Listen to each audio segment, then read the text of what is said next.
영원히 살리로다. 아멘. 우리는 위대한 시편 23편을 한 절씩 살펴보고 있습니다. 우리가 3절 말씀 다시 한번 읽어보겠습니다. 내 영혼을 소생시키시고 자기 이름을 위하여 의의 길로 인도하시는도다. 1절의 말씀이 대선언이라고 이야기했습니다. 양이 목자를 향해 외치는 대선언. 여호와는 내 인생의 목자가 되십니다. 그래서 내게는 아쉬울 것이, 부족할 것이, 두려울 것이 없습니다. 그리고 2절부터 6절까지 그 목자이신 주님께서 내 인생을 어떻게 이끌어 가시는지를, 이끌어 왔는지를, 그리고 나중에 보면은 어떻게 마지막에 결론 지을지까지를 그가 고백을 하는 겁니다. 그가 어떻게 이끌어 오셨습니까?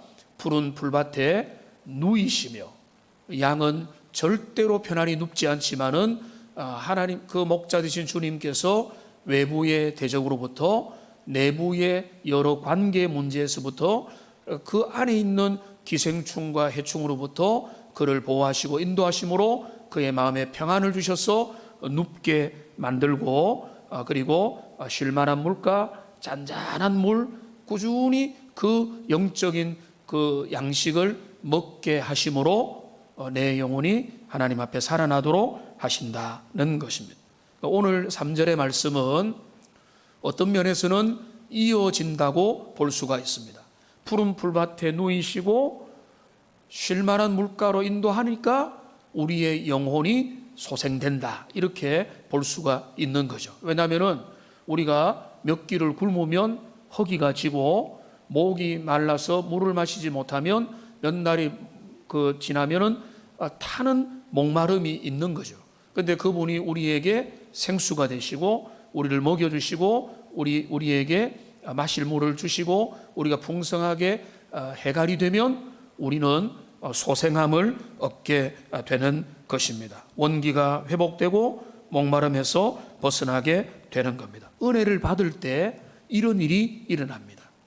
은혜가 없으면 사막과 같습니다. 거친 들과 같습니다. 우리의 내면에 있는 좋지 못한 것들만 흘러나옵니다. 힘들고요, 지치고요, 짜증나고요, 하나님의 선한 섭리를 바라볼 힘이 없는, 거기에 주님의 은혜가 공급되면, 생명의 역사가 일어나면 언제 그랬냐는 듯이 그 가운데서 아름다운 꽃이 피고 생명에 약동하는 기운들이 그 내면에서 일어나게 되는 것입니다. 그러니까 지금 목자는 그거를 고백하는 거죠. 내 영혼을 주님께서 소생시키신다. 그런데 우리가 이 땅을 살아가면서 여러 가지 크고 작은 어려움들과 인생의 위기들과 난처한 일들을 경험을 하게 됩니다.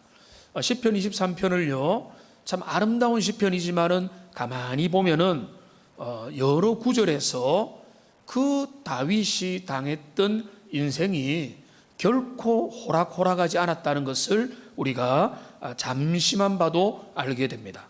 3절에 뭐라고 나와 있습니까? 내 영혼을 소생시키신다. 소생시킨다는 것은 갈증을 경험하고 탈진과 절망의 상황에 빠져 있었다는 것을 염두에 두고 있는 표현이죠. 4절을 보시면 뭐라고 했습니까? 사망의 음침한 골짜기를 다닐지라도, 때로는 언제 끝날지 모르는, 여기가 어딘지, 왜 우리가 여기에 와 있는지를 알지 못하는 그 깊은 어둠의 사망의 그늘이 들이놓아진 그 길을 지나가는 순간들이, 어둠을 지나가는 시간들이 주어지게 된다는 것입니다. 5절에는 또 뭐가 있습니까? 내 원수의 목전에서라고 했습니다. 원수들이 있습니다. 괴롭히고 힘들게 만들고 인생을 피곤하게 만들고 우리가 하나님 앞에서 자유하지 못하게 만드는 원수들이 있는 겁니다. 그러니까 내 영혼에 낙담이 있고, 그리고 사망이 음침한 골짜기가 있고 원수들이 있는 것, 그게 다윗이 살았던 인생이고 우리가 사는 인생도 별반 다를 바가 없다는 것입니다. 그러니까 결코 만만한 인생, 고생하지 않는 것, 그가 뭐 고생을 안 하냐? 그가 힘든 일을 겪어봤느냐? 그가 뭐 왕이니까, 그가 먹을 게 많으니까, 그게 아주 권력이 많으니까 이런 노래를 한가하게 부르는구나 라고 한다면 여러분은 이 시편의 세계를 잘 모르는 겁니다.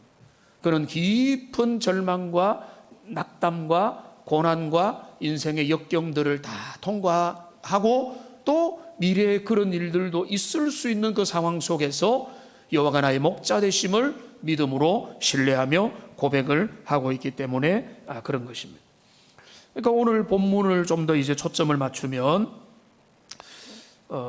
양은요 그 삶의 고난과 예상치 못했던 어려움들을 겪는데요. 그런데 우리가 이렇게 생각하죠. 하나님 왜 그것을 내버려 두시죠?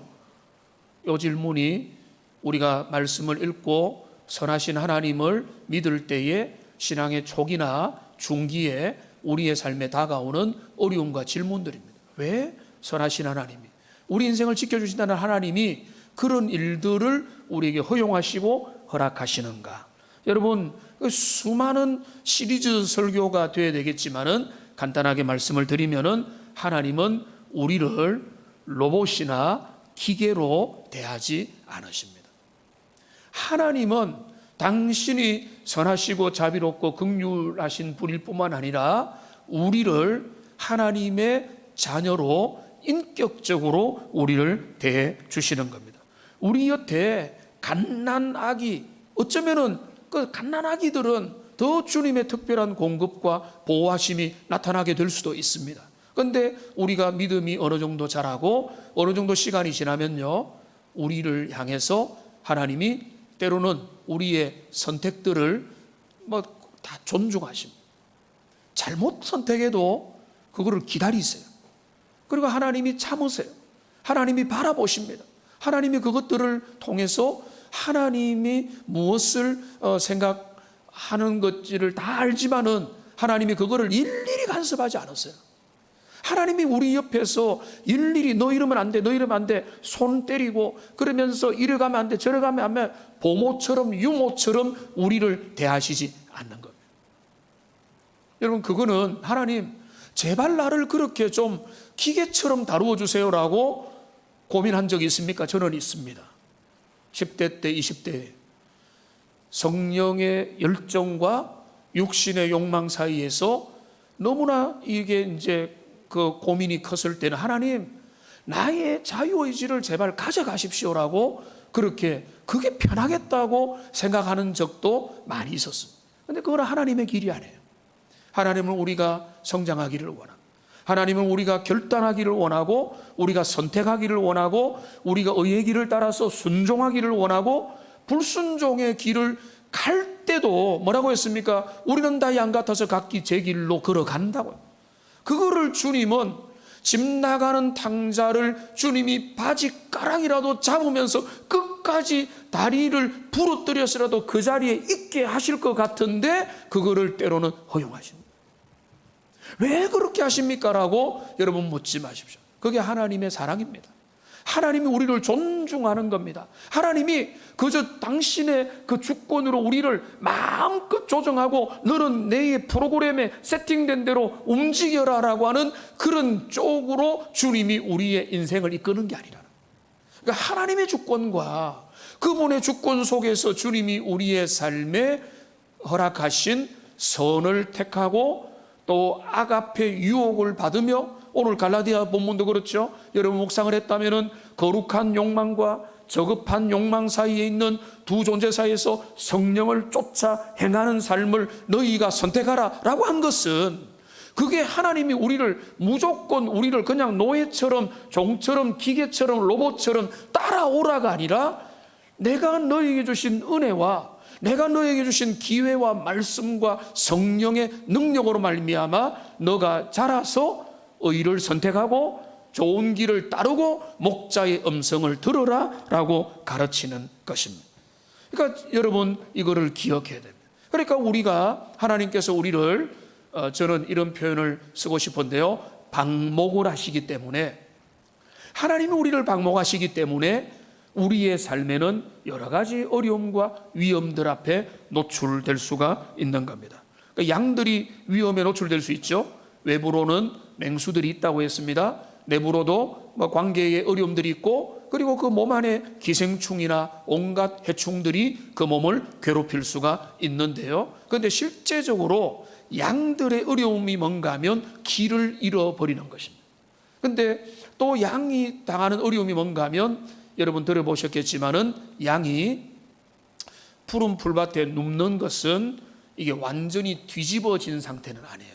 그러니까 네 발을 땅에서 옆으로 두기 때문에 몸을 기대어서 쉬는, 여러분이 잠시 쇼파나 어디에서 쉴 때 그렇게 쉬는 경우도 있지 않습니까? 양들이 그렇게 쉬는 겁니다. 그런데 양들이 언제 위험한가 하면 네 발이 허공을 향해서 완전히 뒤집어지는 경우입니다. 그런데 이렇게 뒤집어져 버리면은 빨리 발견되지 않으면 엄청난 위험에 처하게 되고 이 양들이 목숨을 잃어버리게 되는 것입니다. 그러니까 지금 뒤집어지면은 그 설명들이 있는데요. 그 내부에 있는 위가 기능을 하는 게 문제가 생겨서 가스가 차고, 그래서 호흡이 가빠지면서 결국은 그 상태에서 지속되면은 생명을 잃어버리게 되는 것입니다. 양들이 어느 상황에서 뒤집어지는가 하면, 이게 이제 그 목자의 경험담에 의하면 종종 뒤집어진다. 양들이 언제 뒤집어지는가 하면 그 털이 너무 많을 때, 털이 너무 많아가지고 그 털이 관리가 안 돼가지고 그렇게 뒤뚱뒤뚱거리다가 뒤집어져 버릴 수 있다는 것입니다. 다른 말로 하면은 또 몸이 비대해지면, 그러니까 몸이 너무 이렇게 비대해지면은 그게 뒤집어진다는 거예요. 그러니까 목자가 하는 일은 그 방목을 하고 때로는 꼴도 작게 주고 멀리 이동시키고 하면서 양들이 들판에서 광야에서 산에서 든든하게 지내도록, 그러니까 그런 양들은 이게 이제 뒤집어질, 비대해질 염려가 별로 없다는 것이죠. 그런데 이 양의 특징이 있답니다. 양은 여러분들 중에도 조용한 곳에 혼자 거하기를 좋아하는 분들이 있을 것인데, 양들은 뭔가 하면 움푹 패인 곳에 들어가서 거기서 쉬는 거를 그렇게 좋아한대요. 그런데 이제 거기에 좀 들어갔다가 패인 곳이 깊어서 발을 잘못 내디다가 거기에서 한번 뒤집어지면 엄청난 어려움 가운데 빠지게 된다는 거예요. 왜냐하면은 그렇게 뒤집어졌으면은 스스로 일어나기가 어려울 뿐만 아니라 목자가 빨리 그것을 확인하지 못하면 그 스스로도 문제지만은 그 맹수들, 일이나 야생의 늑대나 표범이나 곰이나 나타나서 그 양을 공격할 수 있다고 하는 것입니다. 여러분, 응급상황에서 뭐가 중요하죠? 골든타임이라는 게 중요하죠.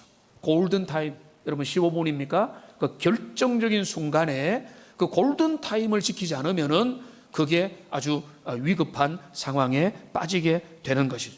그러니까 위험에 노출된 양들의 인생의 위기 속에도 골든타임이라는 게 있다는 것인데, 그 골든타임을 놓쳐버리면은 큰 어려움에 빠지고 생명을 잃어버리게 되는 것입니다. 근데 이 위기를 스스로 이겨나가지 못하는 상황에 놓일 때가 있다는 거예요. 그러니까 자생해서 내가 노력을 해가지고 그 위기를 벗어나고 내가 넘어지면은 털털 트고 일어나면 되지만, 우리 인생 속에는 내 힘으로 도무지 헤어나올 수 없는 인생의 역경과 고난의 순간들을 맞이하게 될 수가 있다는 것입니다. 그러니까 지금 그럴 때 필요한 게 뭔가 하면 목자의 등장이라는 거죠. 그러니까 우리의 선한 목자는 그 처음부터 그를 눈앞에서 계속해서 유모처럼 살펴서 그의 모든 일거수일투족을 감독해서 이러면 안 돼, 저러면 안 돼 일일이 지시하지는 않지만은, 우리의 인생을 이끌어 가신 주님은 우리의 인생의 심각한 위기 속에 빠져드는 그 순간에는 반드시 그분이 우리를 바라보시고 은혜 주시고 우리의 삶을 인도해 주신다는. 그러니까 신약에 보면은 목자가 양들의 숫자를 세는 것을 보게 되죠. 100마리 양 중에 한 마리 이런 양을 잃어버렸다는 것을 알 수 있는 건 뭔가 하면 그가 숫자를 세웠기 때문에 그 일이 가능한 것입니다. 그러니까 그가 지금 이제 양들의 축사로 그들을 이끌어가기 위해서는 원래의 숫자를 확인을 해야 되는 거예요. 그 원래의 숫자를 확인할 때 그때 안심하고 돌아올 수가 있는 겁니다.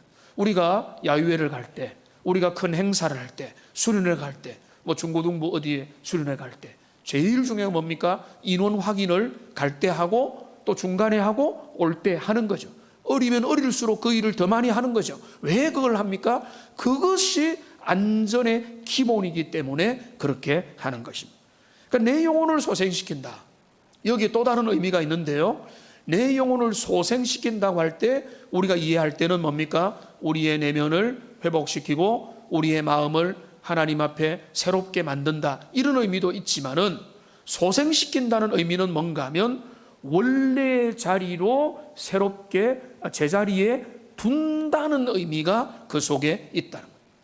원래의 자리에 되돌이킨다는 것입니다. 그러니까 원위치를 시킨다는 그런 의미가 있고요. 그래서 이제 여러 신앙의 전통 속에서 내 영혼을 소생시킨다는 것을 어디로 어느 성경과 연결시키는가 하면 누가복음 15장에 나타나는 잃어버린 양의 비유와 연결을 시키는 겁니다.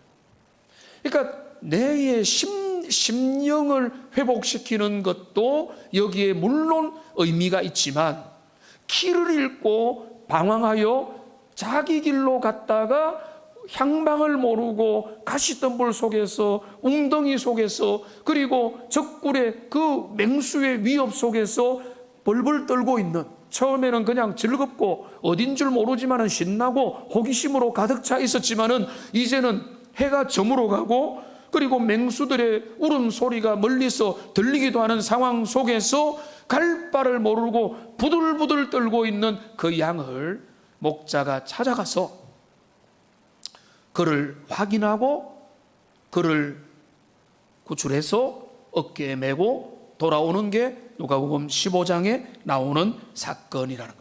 그러니까 지금 여기에 내 영혼을 소생시켜 이거를 그냥 영혼의 회복의 문제로 바라볼 뿐만 아니라 누가복음 15장에 한 마리 잃어버린 양을 목자가 찾아서 자기 자리로 위치시키는 그 내용과 연결하면 이 본문의 말씀은 엄청 더 풍성한 의미로 우리에게 다가오게 된다는 것입니다. 주님은 우리의 삶에 하나하나 우리가 무엇을 먹을지 입을지에 대해서 일일이 개입하고 간섭하는 분은 아니시지만은 우리의 인생의 결정적인 순간에 우리가 아는 순간 모르는 순간 우리의 삶의 영적인 낙담과 탈진에 그리고 영혼의 위협을 당하는 그 중요한 순간에는 우리 주님이 우리를 찾아서 나서서 헤매고 있는 그 양 같은 우리를 우리 주님이 찾아서 우리를 회복시켜 주시는, 그러니까 길을 잃고 방황할 때 선한 목자 되시는 주님은 자기의 양을 찾아 나서신다라는 것을 우리가 확인해야 되는 겁니다. 이게 선한 목자의 모습입니다. 선한 목자는 자기 양을 포기하지 않습니다. 여러분, 이 세상에서 작동하는 원칙은 뭡니까? 약육강식이죠. 승자 독식이죠. Winners take all. 승자가 모든 것들을 차지한다. 그런데 여러분, 우리 주님의 나라의 방식은 그런 게 아닙니다. 하나님은 우리의 실패 앞에 너는 실패자야, 그러니까 너는 자격이 없어, 너는 아웃이야, 이렇게 우리를 대하지 않으십니다. 낙심하고 절망하고 하나님 앞에서 멀리 떠나 방황하면서 길을 잃고 헤매는 우리에게 하나님은 그 결정적인 순간에 수시로 개입하여 우리 인생 가운데 주님의 사랑을 확인시켜 주시고 들려주시고 우리에게 보여주심으로 하나님이 우리의 삶을 회복으로 이끌어 주시는 겁니다. 하나님, 우리 인생에 도대체 몇 번 우리를 찾아오셨습니까? 몇 번 우리에게 기회를 주셨습니까? 저에게 가만히 자문을 해보면은 헤아릴 수 없을 정도의 수많은 시간 동안에 하나님은 내가 주님 앞에 그 손을 놓고 하나님에게서 별로 관심이 없었을 것 같은 순간에도 주님은 여전히 어느 순간에 내게 나타나서 당신의 자비와 사랑과 인자와 긍휼과 그 주님의 선하신 모습을 내게 보여주심으로 그 길로 돌아오게 만드시는 그분이 나의 하나님이시. 하나님은 어떤 분인가라고 할 때 길을 잃어버린 자들에게 그 중요한 순간에 내가 너의 삶을 기억하고 있고 내가 너를 붙잡고 있다는 것들을 사인으로 보여주시고 우리의 영혼을 소생시켜서 다시 원위치로 회복시키는 그런 분이 바로 우리 하나님 선한 목자이시라는 것. 여러분, 이런 모습들은요 성경에서 많이 찾아볼 수가 있습니다. 대표적으로 세 명의 인물을 잠시 살펴보겠습니다. 먼저는 다윗입니다. 여러분, 다윗 이 시편 23편도 다윗의 작품이니까 뭐 말할 것도 없거니와 다윗의 인생에는 자주 영적인 절망이라는 것을 경험을 했습니다. 이건 무슨 말입니까? 다윗도 사람이라는 것이죠. 그런 신앙의 기계가 아닙니다. 머신이 아닙니다. 영적인 탈진이 일어납니다. 갈급함이 있습니다. 하나님을 믿고 신뢰하지만은 그 주님을 신뢰하는 것과 내 삶 사이에 간격이 있을 때마다 하나님, 내가 힘듭니다라고 시편의 수많은 구절에서 다윗은 외쳤던 겁니다.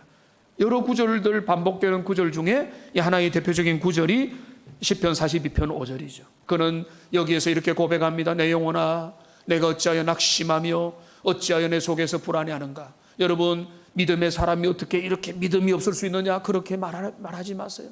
하나님의 사람에게도 이런 연약한 모습, 그런 어떤 영적인 낭망의 순간이 있는 겁니다. 낙심하며 절망하며 하나님의 그 뜻을 온전히 붙들기에 버거운 그런 시간들이 다윗에게 작았습니까? 많이 있었던 겁니다. 그리고 자기의 지금 그 상태를 바라보면서 하나님의 은혜를 구하고 있는 것입니다. 또한 어떨 때는요, 다윗은 자기가 지은 죄로 인해서 깊은 영적인 침체를 경험했습니다. 그가 시편 51편에 잘 나타나는데 그가 간음죄를 짓고 난 다음에 하나님 앞에 드렸던 기도를 보면은 그에게는 구원의 즐거움을 상실했습니다. 영혼의 자원하는 심령도 잃어버렸습니다. 정결한 마음도 없는 것 같습니다. 그 내면은 부정하고 어둡고 하나님 앞에 선하고 깨끗한 것이 아무것도 없는 주님 앞에 흑암과 같은 시간을 지내는 같은 그런 내면의 상태를 가지고 하나님 앞에 답답함과 힘겨움과 주님 나를 불쌍히 해달라고 그렇게 울부짖고 있는 모습을 보게 됩니다. 여러분, 그 결론은 무엇입니까? 하나님 그에게 은혜 주시죠. 하나님 그를 용서하시죠. 물론 회개를 했지만은 회개한 10년 가운데 은혜 주시고 위로하여 주시고 그 영혼을 소생시켜서 구원의 즐거움을 회복시키시고 하나님이 주시는 은혜를 따라 새롭게 그 믿음의 길을 걸어갈 수 있도록. 그러니까 여러분, 다윗은 한 번도 실패하지 않은 사람이 아니라 넘어지고 실패하였지만은 주님이 주시는 힘으로 새롭게 일어나요 그 길을 걸어가는 사람이 바로 하나님의 사람 다윗인 것입니다. 여러분, 성경은 뭐라고 합니까? 의인은 7번 넘어질지라도 다시 일어난다는 것은 왜 넘어집니까? 자신의 죄악 때문에, 환경의 어려움 때문에 실수로 사건과 사고로 넘어질 수 있는 겁니다. 목자가 돌보고 있어도 내가 잠시 어두운 길로 다른 데로 가다 보면은 길을 잃고 웅덩이에 빠지고 넘어지고 내 향방을 잃어버릴 수도 있다는 거죠. 그럴 때 우리 주님은 우리에게 찾아오셔서 은혜 주시고 위로하여 주시고 능력으로 부풀어 새롭게 하시고 새 은혜를 베풀어 주심으로 신자의 길을 걸어가게 되고. 다윗의 인생이 어떻게 되었습니까? 다윗 성경에서 그리고 지금 역사의 모든 순간 동안에 가장 빛나는 믿음의 인물 중에 한 사람이라면 그의 실패, 그의 절망, 그의 한계, 그의 영혼의 기갈들이 있었다는 것을 보고 여러분, 우리도 거기에서 함께 위로를 받는, 우리의 삶의 위로, 기근, 고통, 절망, 길을 잃어버린 우리의 죄 때문에, 세상의 어려움들 때문에 당하는 어려움들, 여러분, 그거는요 이상한 일이 아닌 것입니다. 그럴 때 하나님은 은혜 주시고 찾아가 주시고 위로해 주시는 겁니다. 또 한 사람이 누굽니까? 엘리야입니다. 여러분, 갈멜산의 엘리야는요 정말로 대단한 사람, 슈퍼맨과 같은 사람. 그러니까 바알 450명의 선지자들을 갈멜산으로 다 초청해서 영적 대결을 벌였습니다. 하나님 앞에 믿음으로 선포하고 바알의 선지자들의 모든 울부짖음과 그들의 그 모든 행위들은 무용지물로 돌아가고 하늘에서 불이 내려서 엘리야의 승리로 끝났습니다. 바로 그 직후에 아합의 아내였던 이세벨이 지금 엘리야를 죽이고자 하는 그 소문을 듣고는 어떻게 됩니까? 엘리야가 그 이야기를 듣고는 광야로 도망칩니다. 도망치면서 로뎀 나무를 발견해서 그 로뎀 나무 밑에서 그가 탈진하여 앉아서 하나님 앞에 하소연합니다. 하나님, 이제 충분합니다. 나를 이제 그만 데려가십시오 라고 주님 앞에 기도합니다. 하소연이죠. 때를 쓰는 거죠. 그런데 여러분, 바로 그게, 그 장면이 연이어서 나오는 거예요. 갈멜산의 엘리야는 어디에 있습니까? 어느 엘리야가 진짜 엘리야입니까? 저는 그렇게 생각해요. 두 엘리야가 다 엘리야, 같은 엘리야예요. 우리의 인생 속에 두 가지 모습이 같이 있다는 거예요. 갈멜산에서 믿음으로 영적인 승리를 맛보는 그런 하나님의 담대한 믿음의 사람의 모습도 있지만은, 두려움에 휩싸여서 목숨을 부지하기 위하여 도망을 가고 거기에서 탈진하여 로뎀나무 밑에서 누워서 잠들어 버리는 그런 연약한 인생도 있는 것입니다. 어떻게 믿음의 사람이 그럴 수 있냐라고 여러분 말하지 말아야 돼요. 하나님의 사람은 그럴 수 있는 거예요. 천하의 믿음의 사람, 그 주님의 능력의 사람 엘리야도 그렇게 탈진하여 로뎀나무 밑에서 용기를 잃어버리고 담대함도 잃어버리고 주님 나를 데려가 주세요라고 그가 하소연했던 그런 인물입니다. 열왕기상 19장 4절에 일부를 보시면 이렇게 나와 있습니다. 여호와여 넉넉하오니 지금 내 생명을 거두어 주시옵소서. 이제 주님 포기할까 합니다. 이런 말 아니겠습니까? 여러분, 이런 낙담의 순간에 하나님께서 어떻게 하십니까? 너 그거밖에 안 돼? 너 실력 그거밖에 안 돼? 너 이제 아웃이야. 이렇게 하셨습니까? 아니죠. 우선은 깊은 잠을 자게 하십니다. 잠을 재우시는 거예요. 여러분, 피곤하고 스트레스 받으면 모든 게 비정상이 돼요. 엘리야가 충분히 잠을 자고 잠자고 일어나 보니까 그 위에 뭐가 있는가 하면 숯불에 구운 떡이 있어요. 물이 준비돼요.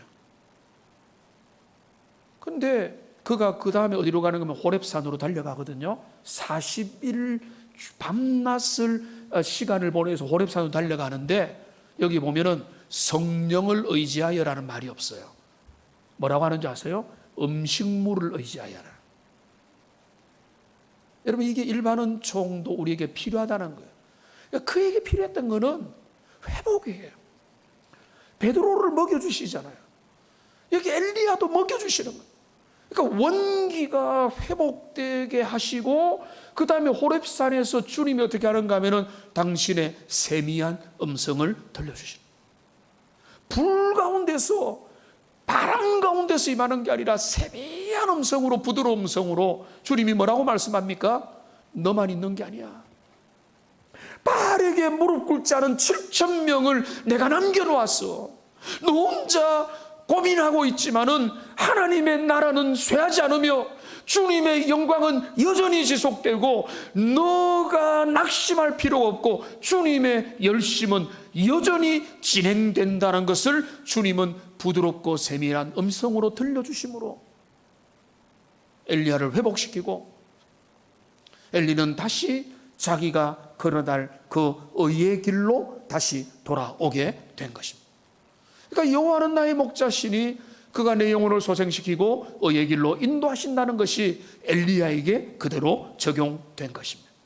그 다음에 또 누굽니까? 베드로입니다. 베드로의 인생 가운데 결코 떠올리고 싶지 않은 사건이 있습니다. 왜냐하면 그는 결정적인 순간에 주님을 부인하고 떠났습니다. 그의 내면의 밑바닥까지 다 드러나 보이게 된 것입니다. 자신의 수준과 한계, 내가 얼마나 참 연약한 자인가를 알게 된 그런 순간입니다. 그는 부끄러움과 자책으로 고향 갈릴리 마을로 돌아가서 숨어 들어가 버린 것입니다. 실패입니다. 일생일대의 신앙의 위기가 그에게 찾아온 것입니다. 여러분, 이 다음에 어떤 일이 난지 잘 아시죠? 우리 주님이 베드로를 직접 찾아가십니다. 여기도 보면은 숯불을 피워서 거기에서 물고기를 주님이 대접하십니다. 몽둥이를 들고 찾아가시는 게 아니라, 화를 내고 그를 꾸짖기 위해서 찾아가시는 게 아니라 그를 회복시키고 그의 영혼을, 내면을 도닥거리면서 그가 다시 한 번 더 하나님 앞에서 의의 길로 돌아올 수 있도록, 이탈한 경로에서 돌아올 수 있도록 그의 인생을 붙들기 위하여 우리 주님께서 찾아가시고 계시는 겁니다. 그러니까 여러분, 여기 이 세 명의 이름들을 잠시 이야기들을 이야기했습니다. 다윗을, 엘리야를, 베드로를. 여러분, 이들의 인생 가운데 우리가 위대한 하나님의 사람들 가운데도 실패의 순간, 절망의 순간, 그 영적으로 정말로 낙심하게 되고 침체하는 순간들이 그들에게 크게 다가갈 때마다 우리 주님 어떻게 하셨습니까? 그들에게 찾아가시고, 그들에게 말씀으로 찾아가시고 성령으로 찾아가시고 그들을 이끌어 가시고 회복시켜 주시는 겁니다. 근데 우리 주님이 그러니까 말씀과 성령으로 그 인생을 회복시켜 주시는데요, 그거를 성경이 이렇게 말합니다. 정말로 보배로운 말씀인데요, 시편 19편 7절을 보시겠습니다. 같이 한번 읽어보겠습니다. 여호와의 율법은 완전하여 영혼을 소생시키며 여호와의 증거는 확실하여 우둔한 자를 지혜롭게 하여. 여기 뭡니까? 여호와의 말씀은 완벽하여서 그 말씀의 빛이 영혼을 소생시키는 겁니다. 엘리야에게, 다윗에게, 베드로에게 우리 주님의 말씀이 그에게 간 겁니다. 그 주님이 그들을 찾아가셨어. 주님의 인자하고 주님의 선하심과 주님의 의로움들이 그에게 나타나고 계시가 드러났을 때 그들이 굴복하게 된 것입니다. 하나님의 말씀은, 그 말씀만이 영혼을 살리는 거예요. 오늘 우리는 기록된 말씀이죠. 시편 1편에서 시냇가에 심기운 나무가 계절을 따라 결실을 맺으며 그 잎사귀가 푸른 이유가 뭡니까? 매 순간 날마다 주님의 말씀의 공급함을, 시냇물을 통해서 영적인 양식이 공급받기 때문에 그 나무는 시들지 않는 겁니다. 그러니까 주님의 말씀 앞에 여러분 나올 수 있다면, 그러니까 여러분 하나님 앞에 말씀을 듣고 정기적으로 말씀 생활하고 경건 생활하는 사람은 절대로 완전한 이탈, 하나님 앞에 그 예방이 잘 되는 것입니다. 근데 그거를 게을리하고 그것을 참 이렇게 어색하게 하고 뜨문뜨문 하나님의 말씀을 그저 귓전으로만 들으면요, 그게 신앙의 위기인 거예요.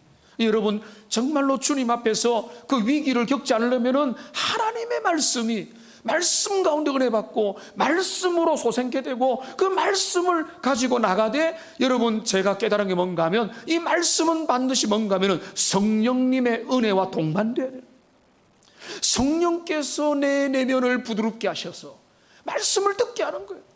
지금도 말씀에 기울이지 못하는 사람들이 있잖아요. 그 마음은 다른 게 아니라 그 마음이 부드럽지 못해서 그런 거예요. 성령께서 내 마음을 겸손하게 만들고 부드럽게 만들어서 하나님의 말씀 앞에 내 영혼을 세운다, 이런 마음이 되면요, 문제될 게 없어요. 항상 주님 앞에 회복이 되는 겁니다. 근데 주님이 주시는 그 은혜의 말씀이 그 가운데 나타나는 거예요. 그러니까 하나님의 말씀이 내 영혼을 소생시키는 은혜를 매 순간 경험하면 너무나 좋은 겁니다. 지난주 말씀드렸지만은 일주일마다 매주일마다 말씀을 은혜 받지만은 장로님 기도 잘해 주셨는데요, 금요 기도에 꾸역꾸역 나오는 분들이 있습니다. 저는 그런 분들 너무 귀하다고 봅니다. 왜 나오겠습니까? 내 영혼이 살아야 되기 때문에, 이런 절망의 상황에도 기도해야 되기 때문에, 교회를 위해서, 개인을 위해서, 가정을 위해서, 나라와 민족을 위하여서 나의 영혼에 낙담하고 쓰러지지 않기 위해서 기도하기 위해서 기억이 나오는 거잖아요. 여러분, 그렇게 하는 사람이 훨씬 더 영적으로 건강한 거죠.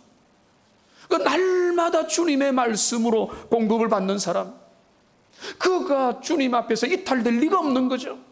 그러니까 이게 늦어지고 뭐 한 달에 한 번씩 예배 드리고, 예배도 그냥 대충 드리고, 그러면은 그 예배 출석의 퍼센테이지가 문제가 아니라 영적으로 공급함을 못 받는데 어떻게 잘 자랄 수가 있겠냐는 말입니다. 그러니까 주님의 말씀 앞에 소생하는 그것이 바로 신앙의 본질이고, 우리는 우리 주님의 그 목자의 음성을 우리가 기억을 해야 되는 것입니다. 그 다음에 뒷부분이 뭡니까? 우리 주님 뭐라고 했습니까? 자기 이름을 위하여 의의 길로 인도하신다고 했습니다. 여러분, 목자가 하는 제일 중요한 일은 뭡니까? 인도자의 역할입니다. 양들을 이끌어가는 겁니다. 무슨 말입니까? 양들은 길을 압니까? 길을 모르는 거예요. 자, 제가 나름대로 제가 잘 아는 길에 대해서는요, 저는 주로 인도자의 위치에 섭니다. 우리 동료들이나 다른 학생들은 물론이고 제가 잘 알기 때문에. 근데요, 제가 어디에 이스라엘에 잘 모르는데 지난번에 터키에 목회자들과 갔다. 거기는 철저히 뭡니까? 제가 근데 거기 나서서 그분들 앞에서 내일 일정은 제가 책임지겠습니다 라고 말한다면 말이 됩니까? 말이 안 되죠. 왜 말이 안 됩니까? 나는 그 길을 모르기 때문에. 근데 우리가 다 양 같아서 걸어 행하는데 그 우리의 인생 길이라는 게 그와 같다는 거예요. 목자가 이끄는 거죠. 그런데 우리는 어떻게 생각합니까? 우리 인생에 우리가 다 이끈다고 생각하고, 우리가 계획하고, 우리가 생각해서 우리 인생의 모든 미래도 내 시간 프로그램으로 내가 이끌면 된다고. 그러면 여러분, 인생을 어느 정도 살았던 분들 되돌아보십시오. 여러분의 인생 여러분의 계획대로 이끌림을 받은 겁니까? 저는 그런 분들 거의 없다고 봐요. 그런 분이 있다면 저한테 와서 이야기해 주세요. 하나님이 끌어오신 거예요. 하나님이 여러분의 결정과 여러분의 성공과 여러분의 실패, 여러분의 모든 순간들을 다 담아서 여러분이 여기까지 온 거예요. 그리고 여러분의 이후의 길들도 마찬가지가 되는 것입니다. 우리의 미래는 더욱더 모르는 거잖아요. 주님이 우리의 목자가 되셔서 우리를 이끌어 가시는 겁니다. 그분이 걸어가는 길은 어떤 길이라고요? 의의 길이라고 했습니다. 의의 길. 양들은 가고 싶은 길을 가는 거예요. 그래서 양들은 만일 켈러가 이렇게 말합니다. 만일 양을 내버려 둔다면 도랑이 파이도록 계속해서 같은 길로만 다닐 것이고, 왜냐하면 양들은 새로운 길을 모르기 때문에 그 같은 길로만 다닐 것이고, 황폐해질 때까지 같은 언덕에서만 풀을 뜯을 것이다. 질병과 기생충으로 들끓게 될 때까지 땅을 더럽힐 것이다. 그렇기 때문에 목자는 목초지를 이동시키고 다른 쪽으로 경로를 이동시키며, 그리하여 양들이 계속해서 푸른 풀밭에서 꼴을 먹을 수 있도록 그 양들이 그 게으름과 나태함에 젖어들지 않도록 해주시는 그런 분이라는 겁니다. 이사야 53장 6절 말씀 제가 몇 번 말씀드렸죠. 우리는 다 양 같아서 거룩 행하여 각기 제 길로 가고 있는데, 이것이 인생의 본 모습이라. 이걸 모릅니다. 내가 열심히 살면 된다고 생각합니다. 목자의 인도하심에 대해서는 관심을 기울이지 못하고 있는 것입니다. 우리의 길이 어떻습니까? 우리의 길은 잠언 14장 12절에서 말하고 있죠. 같이 읽어보겠습니다. 어떤 길은 사람이 보기에 바르나 필경은 사망의 길이나. 여기로 가면 괜찮겠다, 저기로 가보자, 여기에 성공이 확정되어 있다라고 그 길을 걸어가면 승리합니까? 그게 아니라는 거예요. 우리 주님이 우리의 영혼을 이끄시고 우리의 삶을 책임지기 때문에 우리의 인생의 경로를 결정하고 진학을 결정하는 거, 그거를 결정하지 말라는 게 아니라 삶의 진정한 경로는 주님께서 이끌어 가시는 거예요. 그러니까 우리 주님이 말씀하십니다. 내가 곧 길이요 진리요 생명이라. 그런데 주님이 왜 의의 길로 인도하십니까? 여기 중요한 게 있습니다. 자기 이름을 위하여. 한번 따라합시다. 자기 이름을 위하여. 하나님께서 당시 우리에게 선을 베푸시는 것은 하나님의 자존심 때문이에요. 하나님의 하나님 되심 때문입니다. 하나님의 성품 때문입니다. 하나님의 영광 때문입니다. 하나님의 약속 때문입니다. 하나님이 당신의 언약을 지키지 않을 수 없기 때문인 거예요. 하나님이 한번 내뱉으신 그 약속의 말씀을 절대로 취소시키지 않으신다. 한번 부르신 자는 반드시 이끈다. 그가 우리를 구원해 주셨다면, 그가 우리를 불러줬다면 절대로 포기하지 않고 우리를 영원한 자리로 이끄신다. 왜냐하면 여기에는 뭐가 달리는가 하면은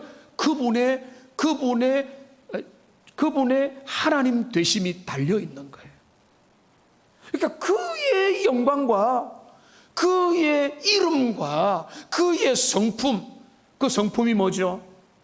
그의 인자와 그의 긍휼과 그의 사랑과 그의 신실함과 거짓이 없으심과 하나님의 그 모든 성품에 걸맞는 당신의 하나님 되심을, 그 이름을 걸고 싹군 목자가 아니라, 거짓 선지자가 아니라, 거짓된 영들과 악령들과 우상과 나무로 만든 거짓된 그 신들이 아니라 진정한 살아계신 하나님이시기 때문에 우리 주님의 당신의 하나님 되심으로 하겠습니다.